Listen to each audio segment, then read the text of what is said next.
हे guys, welcome back. So आज के video में हम देखेंगे कि इंडिया से सिंगापुर का वीज़ा जो है वो कैसे अप्लाई किया जाता है। तो सबसे फर्स्ट थिंग, जो सिंगापुर वीज़ा है वो हम डायरेक्टली अप्लाई नहीं कर सकते, वो हमें किसी एक ऑथराइज्ड ट्रैवल एजेंट के थ्रू अप्लाई करना होता है। सो बेसिकली आप किसी भी नियरेस्ट आपके जो ट्रैवल एजेंट है उसके पास से करा सकते हो, या फिर आप जो मैं नीचे डिस्क्रिप्शन में एक लिंक दूंगा जिसमें जो सिंगापुर गवर्नमेंट के थ्रू ऑथराइज्ड एजेंट्स हैं इंडिया में उनकी लिस्ट है। सो आप उनके थ्रू भी करा सकते हो, या फिर आपके नियरेस्ट एजेंट के थ्रू भी करा सकते हो। सो इसकी यूजुअल जो फ़ी है वो अराउंड इंडियन रुपीज़ में 1900 रुपीज़ आती है, एंड ऊपर से एजेंट फ़ीस आप इंक्लूड करके आप एस्टिमेट पकड़ लो कि 3000 रुपीज़ तक की जो है वो फ़ीस होगी इस वीज़ा की। ठीक है, जो वीज़ा है इसमें क्या क्या हमें डॉक्यूमेंट्स लगते हैं वो मैं अभी आपको बताऊँगा। सो सबसे फर्स्ट चीज़ तो है original passport with at least 6 months validity and minimum 3 blank pages. So आपका जो भी पासपोर्ट है उसमें आपको इंश्योर करना है कि मिनिमम 6 मंथ्स की वैलिडिटी है। अगर उससे कम है तो आप पहले आपका पासपोर्ट रिन्यू कीजिए, उसके बाद ही आप फिर अप्लाई करना। उसके बाद आता है जो सिंगापुर का जो है वीज़ा एप्लीकेशन फॉर्म, जो 14A नाम से ये फॉर्म है। सो आपको ये प्रॉपरली फिल करना है एंड आपके ट्रैवल एजेंट को जो है उसको सबमिट करना है अलॉन्ग विद जो डॉक्यूमेंट्स हम डिस्कस कर रहे हैं। उसके बाद आता है 2 रीसेंट कलर फोटोग्राफ्स। सो फोटोग्राफ की जो भी स्पेसिफिकेशन है वो मैं आपको अभी स्क्रीन पे डिस्प्ले कर दूंगा। इंश्योर करना कि आप जो भी फ़ोटोज़ क्लिक कर रहे हो वो प्रॉपर इसी स्पेसिफिकेशन से हो। इससे सिंगापुर गवर्नमेंट है काफ़ी स्ट्रिक्ट है फ़ोटो स्पेसिफिकेशन को लेके। सो आप इंश्योर करना कि प्रॉपर जैसे दिया है जो रिक्वायरमेंट है आप उसी हिसाब से फ़ोटोज़ क्लिक करके सबमिट कर रहे हो।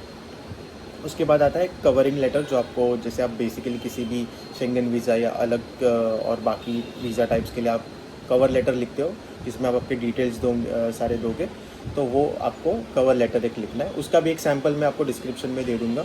सो अगर आपको वो सैम्पल उठाना है तो आप वो करके एडिट करके अपने हिसाब से अपने आइटिनरी के हिसाब से आप कर सकते हो।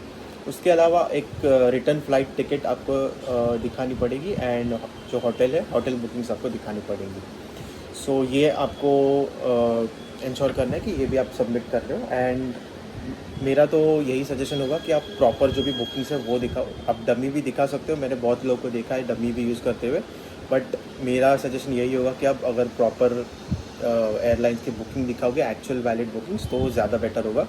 And I think Singapore airlines के थ्रू अगर आप बुक कर रहे हो तो इन केस अगर आपका वीज़ा रिजेक्ट भी होता है तो उसमें आपको फुल रिफ़ंड मिल जाता है। तो आप सिंगापुर एयरलाइंस का भी एक बार चेक कर सकते हो, या फिर अगर आप कोई और दूसरी बजट एयरलाइंस देख रहे हो तो आप उस हिसाब से आप देख लेना। बट मेरा सजेशन यही रहेगा कि आप प्रॉपर एक्चुअल फ़्लाइट टिकट्स दिखाओ एंड डमी को थोड़ा अवॉइड करना, बट वो भी एक ऑप्शन है जैसे मैंने काफ़ी लोग से सुना हुआ है। सो बेसिकली बस इतना ही है। एंड इसके अलावा आपको अगर आप एम्प्लॉयड हो तो आपको 3 मंथ्स की salary slip and employment card दिखाना है। अगर आप सेल्फ एम्प्लॉयड हो तो आपको जो है बिज़नेस रजिस्ट्रेशन लाइसेंस, जो आपके डॉक्यूमेंट्स हैं वो आपको दिखाने हैं इसमें। ठीक है, सो इसके अलावा तो और कोई है नहीं, बड़ा सिंपल सा प्रोसेस है। जो भी डॉक्यूमेंट्स के रिक्वायरमेंट्स है मैं वो डिस्क्रिप्शन में डाल दूँगा। सो आप वहाँ से रीड करके आप प्रॉपरली इसको सबमिट कर सकते हो। जो ऑफिशियल रिस्पॉन्स टाइम है वो अराउंड 3 to 5 डेज़ में आपको डिसीजन मिल जाएगा जो भी है। तो मे बी समटाइम्स ज़्यादा भी लग सकता है, बट ऑफिशियली 3 to 5 डेज़ में मैंने सुना है कि मोस्ट लोगों का आ जाता है 3 to 5 डेज़ में। एंड अगर आप फ्रीक्वेंट ट्रैवलर हो तो आप इंश्योर करना कि आप आपके कवर लेटर में या आपके वीज़ा एजेंट को इन्फॉर्म करना कि आप फ्रीक्वेंटली ट्रैवल करने वाले हो, सो दैट आपको मे बी शायद 2 ईयर मल्टीपल एंट्री वाला जो वीज़ा होता है सिंगापुर का, मे बी शायद वो आप अप्लाई करने की कोशिश कर सकते हो। तो फाइनल डिसीजन तो ऑब्वियसली सिंगापुर गवर्नमेंट के हाथ में ही होता है, बट आप अपने एंड से अगर आप स्ट्रॉन्ग डॉक्यूमेंट्स सबमिट कर रहे हो तो आपका केस वैसे स्ट्रॉन्ग हो सकता है एंड आपको वो ज़्यादा ड्यूरेशन वाला वीज़ा भी मिल सकता है। सो ये था entire process about applying for Singapore visa. अगर आपको ये वीडियो हेल्पफुल लगा हो तो प्लीज़ वीडियो को लाइक करना, एंड अगर आपके कोई भी क्वेश्चंस हो तो आप कमेंट बॉक्स में कमेंट कर सकते हो। Till then, thank you.